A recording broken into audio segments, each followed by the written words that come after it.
Good morning student. हम आज 10th class की पुस्तक अर्थशास्त्र के फर्स्ट लेसन करेंगे विकास। जिस लेसन का हम यहाँ पर अध्ययन करेंगे उसका नाम है विकास। तो विकास से कुछ पहलू दिए हुए हैं। विकास के कई पहलू हैं। इस अध्याय का मतलब इस अध्याय का पढ़ने का हमारा क्या उद्देश्य है, क्यों हमें ये पढ़ना चाहिए, इससे संबंधित कुछ निर्देशन यहाँ पर दिए गए, वो पहले अध्ययन कर लेते हैं लेसन शुरू करने से पहले। विकास के कई पहलू हैं। इस अध्याय का उद्देश्य यही विचार समझना है, उनके लिए क्या समझना आवश्यक है कि लोगों के विकास के बारे में अलग अलग धारणाएं हैं। इस उद्देश्य क्या है कि विकास के लिए लोगों की क्या क्या धारणाएं हैं और ऐसे उपाय हैं जिनके द्वारा हम विकास के सामूहिक सूचकांक को जान सकते हैं। इसके लिए हम ऐसी स्थितियों का प्रयोग किया है जिन पर वे सहज बुद्धि से प्रतिक्रिया दिखा सकते हैं। सहज बुद्धि से प्रतिक्रिया दिखा सकते हैं कि उनकी जो काल्पनिक क्रिया, जो उनकी मानसिक गतिविधियों को देख सकते हैं हम सहज रूप से। हमने ऐसे विश्लेषण भी किया है कि जिनकी प्रकृति ज्यादा जटिल और वृहत है। दूसरा प्रश्न यह है कि देशों और राज्यों की तुलना में कुछ चयनित विकास सूचकांकों के आधार पर कैसे की जा सकती है कि एक दूसरे देश के साथ किन सूचकांकों के आधार पर हम उनमें अंतर करते हैं। इस अध्याय में विद्यार्थी इसका अध्ययन करेंगे। आर्थिक विकास को मापा जा सकता है और आय इसे मापने की विधि है। आर्थिक विकास को मापने की विधि क्या है भाई? आय। 1 नंबर में क्वेश्चन आता है। आर्थिक विकास को किससे मापा जा सकता है? आय से। यद्यपि आय के द्वारा विकास मापने की विधि उपयोगी है, इसके द्वारा दोष भी हैं। इसलिए हमें जीवन की गुणवत्ता और पर्यावरण की धारणता जैसे नए सूचकांक का प्रयोग करने की आवश्यकता है। आपके लिए अपेक्षा करना आवश्यक है कि विद्यार्थी उपयुक्त विषय पर कक्षा में सक्रिय प्रतिक्रिया दिखाएं। इस विषय पर विद्यार्थियों की राय में काफी अंतर हो सकता है। इस पर विवाद होना भी संभव है। विद्यार्थियों को अपने अपने दृष्टिकोण रखने चाहिए दीजिए।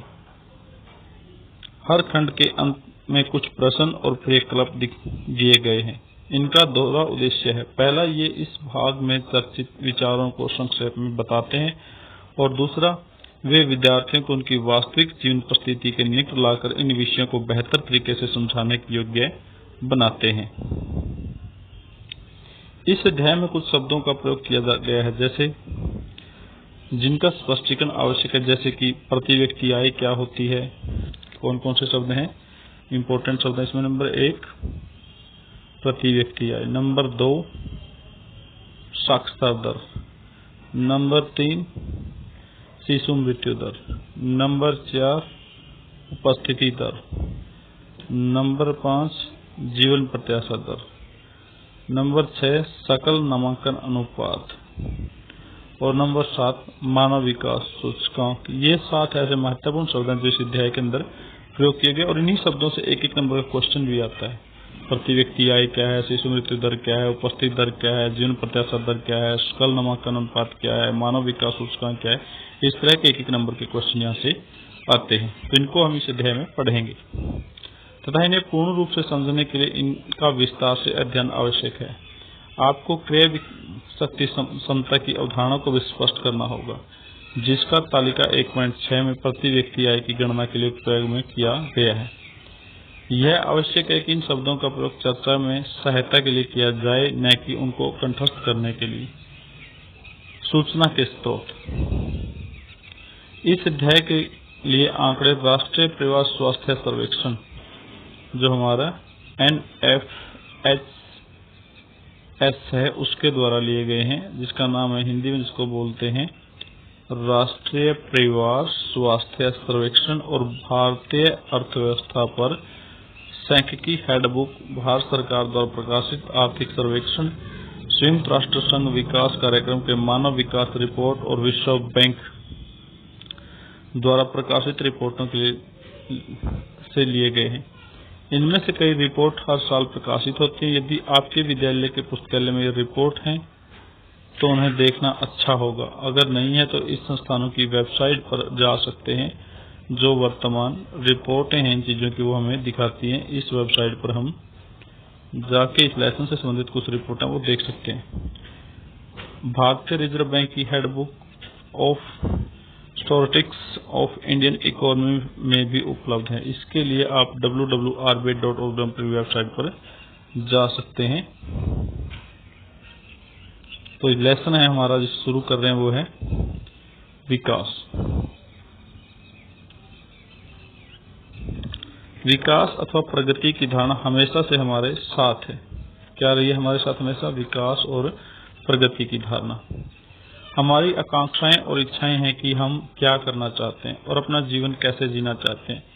इसी तरह हम विचार रखते हैं और कोई देश कैसा होना चाहिए, हमें किन अनिवार्य वस्तुओं की आवश्यकता है, क्या सभी का जीवन बेहतर हो सकता है, लोग मिलजुल कर कैसे रह सकते हैं, क्या और अधिक समानता हो सकती है। विकास इन सभी प्रश्नों पर विचार करने और इन लक्ष्यों को प्राप्त करने के उपाय से जुड़ा है कि जो भी हमारी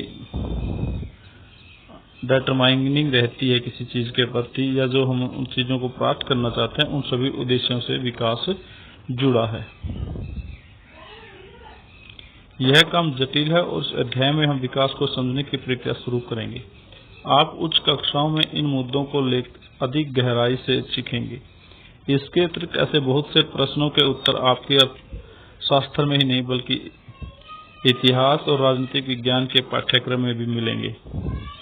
ऐसा इसलिए है कि हम आज जो जीवन जी रहे हैं वह अतीत से प्रभावित है। हम इसे जाने बिना बदलाव की इच्छा नहीं रख सकते। इसी तरह हम केवल एक लोकतांत्रिक राजनीतिक प्रक्रिया के द्वारा इन आशाओं और संभावनाओं को वास्तविक जीवन में प्राप्त कर सकते हैं। तो लेसन की जो शुरुआत होती है वो होती है इस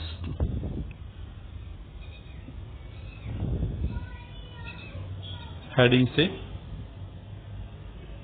जो यहाँ पर दिखा है, विकास वादा करता है विभिन्न व्यक्ति और विभिन्न लक्ष्य कि विकास के जो वादे हैं वो विभिन्न व्यक्तियों के लिए विभिन्न लक्ष्य लेकर होते हैं। हम यह कल्पना करने का प्रयास करें कि तालिका 1.1 में दी गई सूची के अनुसार लोगों के लिए विकास का क्या अर्थ हो सकता है, उनकी क्या आकांक्षाएं हैं। आप देखेंगे कुछ स्तंभ अधूरे भरे हुए हैं। इस तालिका को पूरा करने की कोशिश कीजिए। आप चाहें तो किन्हीं और श्रेणी के व्यक्तियों को जोड़ सकते हैं। तो यहाँ से 2 नंबर में क्वेश्चन आ जाते हैं, किसी व्यक्ति के बारे में या किसी वर्ग के बारे में क्वेश्चन पूछ ले जाते हैं कि उपयुक्त वर्ग की क्या आकांक्षाएं या विकास के प्रति क्या आकांक्षाएं हैं। जैसे कि यहाँ पर इस श्रेणी में दिया गया है, भूमिहीन ग्रामीण मजदूर की विकास के लक्ष्य और आकांक्षाएं क्या है।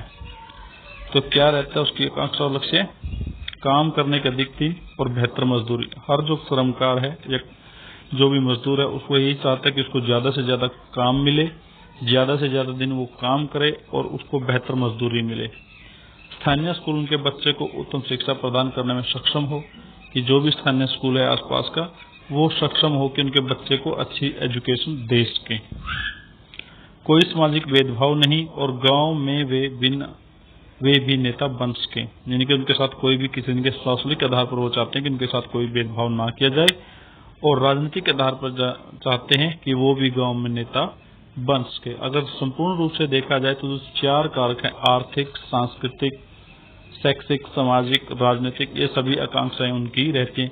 कहीं एक चीज को तो नहीं बढ़ावा देगा भाई, आर्थिक चीज को ही बढ़ावा देगा। मतलब इन चीज से हम ये अनुमान लगा सकते हैं कि हर इंसान अपना जो बहुमुखी विकास की सोचता है। नंबर 2, पंजाब के समृद्ध किसान। किसानों को उनकी उपज के लिए ज्यादा समर्थन मूल्य और मेहनती और सस्ते मजदूर द्वारा उच्च पारिवारिक आय सुनिश्चित करना, ताकि वे अपने बच्चों को विदेशों में बसा सकें। जो भी किसान है, चाहे पंजाब का किसान, उसकी क्या इच्छा रहती है कि जो वो फसल उगाते हैं उस फसल का अच्छा उनको मूल्य मिले और जो मजदूर हैं वो सस्ते मिले और उनके जो परिवार की आय है वो सुनिश्चित हो, ताकि वो अपने बच्चों को विदेशों में भेज सकें।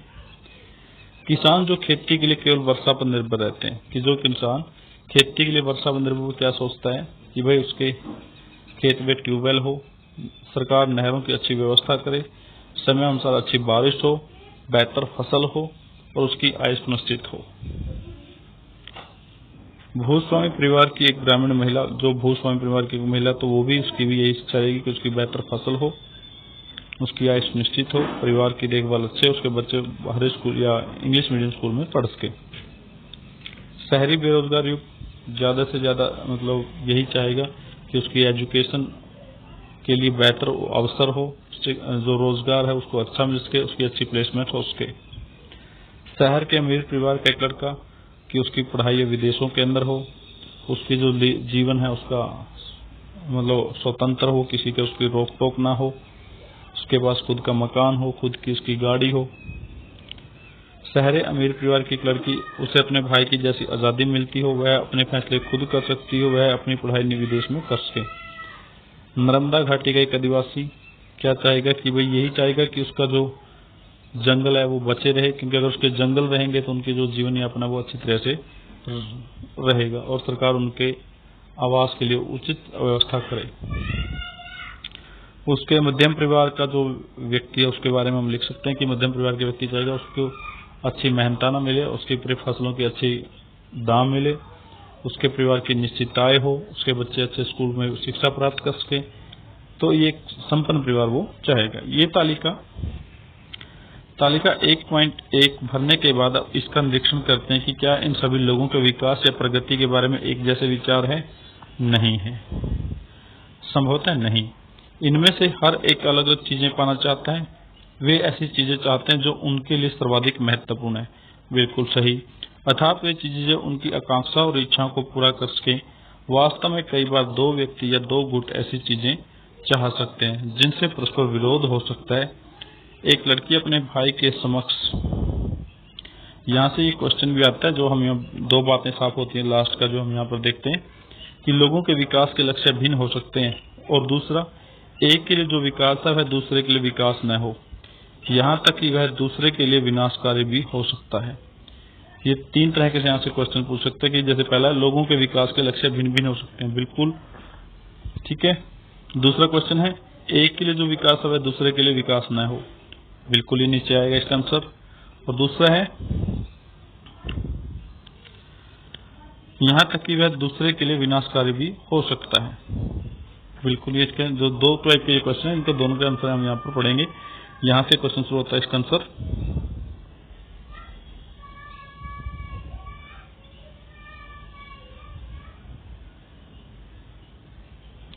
एक लड़की अपने भाई के समक्ष आजादी और अवसर मिलने में भाई के लिए कामकाज में हाथ बटाएगी और आशा रखती है हो सकती है कि भाई को यह पसंद न हो। इसी तरह अधिक बिजली पाने के लिए उद्योगपति बांध चाहते हैं, लेकिन इससे जमीन जलमग्न हो सकती है और उन लोगों के जीवन अस्त व्यस्त हो सकता है जो लोगों को जीवन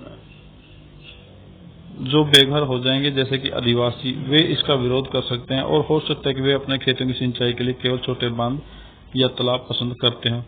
तो ये इसका आंसर हमारे इन दोनों क्वेश्चनों का आंसर यहाँ पर हो जाता है। इस तरह दो बातें साफ है कि एक अलग अलग लोगों के विकास के लक्ष्य भिन्न हो सकते हैं, और दूसरा एक के लिए जो विकास हो दूसरे के लिए विकास न हो, यहाँ तक कि दूसरे के लिए विनाशकारी भी साबित हो सकता है। बाकी हम इस लेसन का जो संबंधित टॉपिक है वो नेक्स्ट वीडियो में करेंगे।